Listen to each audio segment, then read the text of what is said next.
Hexgears X-1 is a $120 Bluetooth minimalist keyboard that I backed on Kickstarter around August of 2018. Several months later, and I've had a chance to use it a bit and sort of get used to it, and now we're going to jump into the keyboard that is apparently modeled after the first supersonic aircraft. So the X1 comes in two colors, apple white and non-apple black. It has low-profile mechanical chalk switches, which are sort of an alternative to Cherry MX. You have the choice between red linear switches, white clicky switches, and brown tactile switches.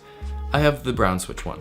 Now, this Bluetooth keyboard can remember up to 4 Bluetooth devices at once, and you can switch between them using the function key and your number keys on the keyboard. Of course, you also have a wired connection with a USB-C cable that also provides charging for the keyboard. In USB mode, the keyboard has N key rollover, which means you can mash all the keys at the same time, and theoretically every key you press will register, but on Bluetooth it is only 6 key rollover. Now the X1 has 8 different RGB modes that you can cycle through using the function key and the spacebar. This keyboard doesn't have any software of any kind that you can use to change and customize your settings.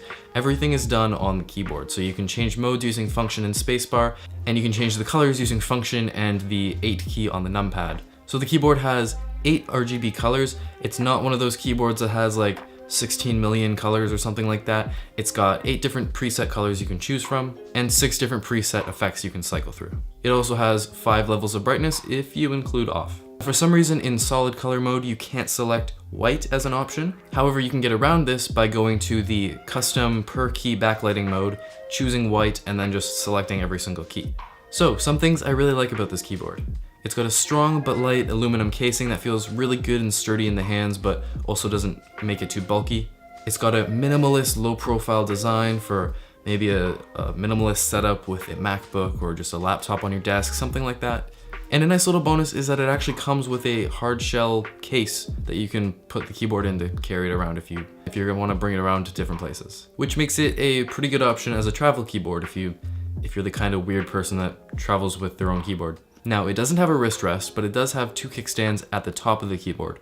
Unfortunately not at the bottom, so if you, for whatever reason, like your keyboard to be really high off the desk, that's not gonna fly, but you can angle it towards you more. It also has its own dedicated hard power off switch, which I like. I think it would have been a little weird if you used like a function key or something to turn off the keyboard, so I'm glad they included that. Now this is a good keyboard and I've enjoyed using it. It makes for a good minimalist looking keyboard if you're into that kind of aesthetic, but there are a few things that I'm not too happy about with it. Starting with the battery. If you have lighting effects enabled on this keyboard, your battery will last a maximum of 4 hours. That's it.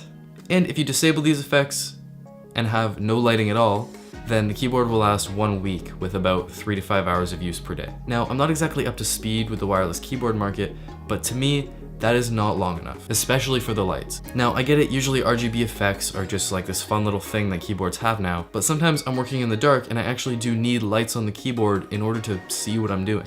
And if that means the keyboard's only gonna last 4 hours, then I'm gonna have to keep this plugged in more than in Bluetooth mode. Now, it's kind of nice not having a dedicated program installed for this keyboard. You don't have to fiddle around with the settings, it's fairly straightforward, which is nice, it's simple.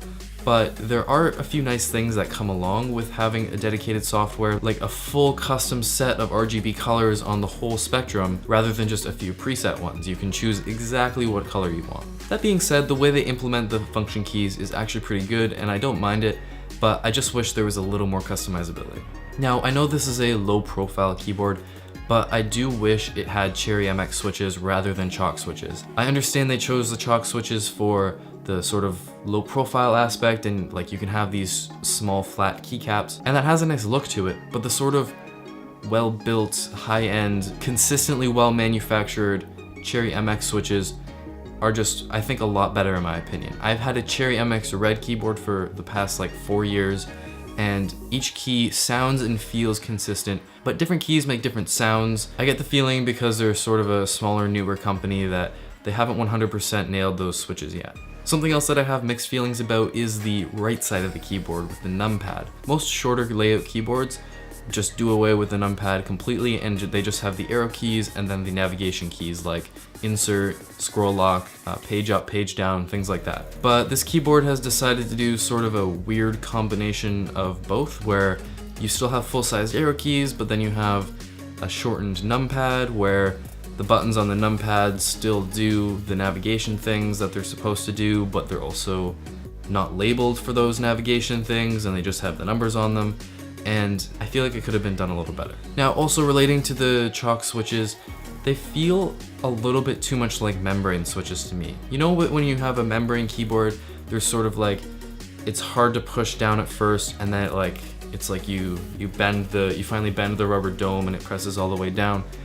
I kind of get that feeling with this keyboard, and now I know it's supposed to have that tactile bump, but to me it feels less like a mechanical keyboard with a tactile bump and more like I'm pressing down on a membrane. Again, I don't mind it, it's not a deal breaker, it's just I kind of wish the switches were a little better.